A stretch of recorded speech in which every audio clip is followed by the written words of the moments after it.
Assalamualaikum warahmatullahi wabarakatuh. Hari ini saya nak share beberapa larangan yang kita jangan lakukan di bulan puasa. Yang pertama, kita janganlah makan dan minum secara sengaja. Perkara ini nampak senang, tapi ramai yang masih lagi lakukannya. Dalam surah Al-Baqarah ayat 187, dan makan dan minumlah sehingga terangnya benang putih dan benang hitam, iaitu fajar, dan kemudian sempurnakanlah puasamu hingga datangnya malam. Perbuatan ataupun amalan berpuasa ini dalam satu erti kata lain menahan diri daripada lapar dan dahaga, serta perkara-perkara yang membatalkannya dari terbit fajar hingga terbenam matahari.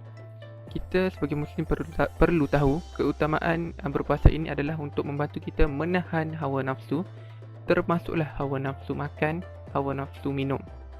Dan jikalau kita tidak berpuasa disebabkan oleh beberapa kekangan, seperti perempuan datangnya haid, hendaklah mereka makan di tempat tersembunyi, iaitu bukan di tempat yang terbuka, bagi menghormati golongan yang berpuasa.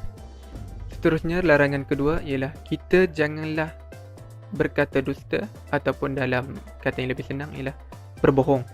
Dalam satu hadis riwayat Al-Bukhari, barang siapa yang tidak meninggalkan perbuatan perkataan dusta dan mengamalkannya, maka Allah tidak perlu bagi mereka untuk meninggalkan makan dan minum, iaitu berpuasa.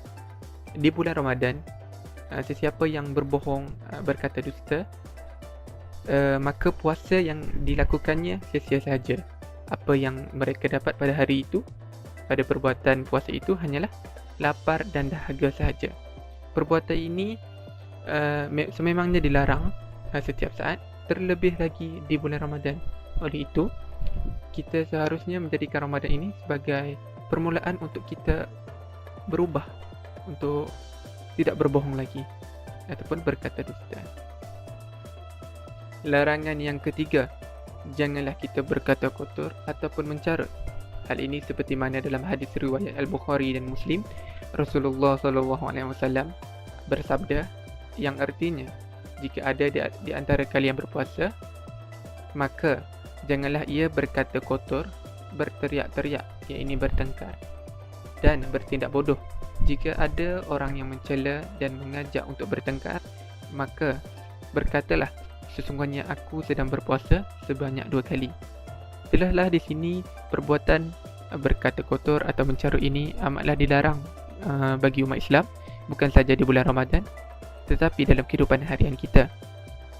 Jika ada orang yang cuba untuk menguji mental kita, cuba untuk macam mengajak kita bergaduh, bertengkar, hendaklah kita bersabar, mengawal hawa nafsu kita, dan seperti mana yang dikatakan dalam hadis tadi, hendaklah kita berkata 2 kali, iaitu berkata perkataan ini, sesungguhnya saya sedang berpuasa, sesungguhnya saya sedang berpuasa.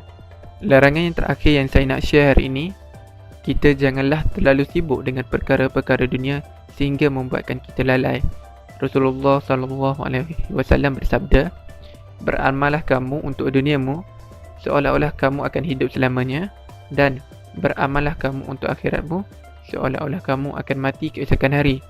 Kita sebagai umat Islam ni, kita perlu bijak mengatur waktu kita, bijak mengatur masa kita antara perkara ibadah dan perkara dunia.